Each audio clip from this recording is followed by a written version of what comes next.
Hello mga ka-amli, tuturo ko po sa inyo kung paano i-link ang PayPal sa GCash.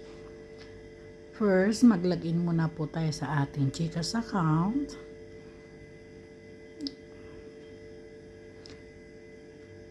Then, ang ipipress lang po natin is profile.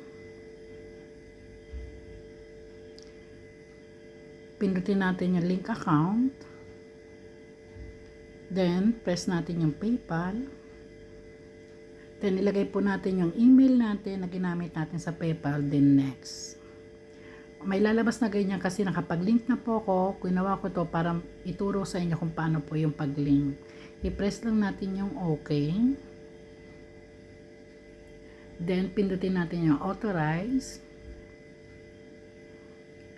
Then, ilalagay natin yung password. Then, click natin login. After that, balik tayo sa ating dashboard.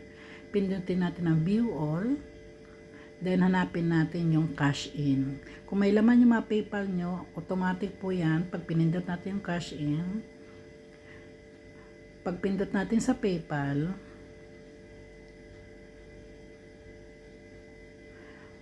automatic po lalabas yung amount ng pera nyo sa PayPal sa ating account. Then, i-confirm lang natin. After that, antay lang tayo ng ilang minutes or seconds. Press natin done. Then, kung may laman yung inyong PayPal, papasok po yan sa inyong GCash. Please like, share, and follow po. God bless.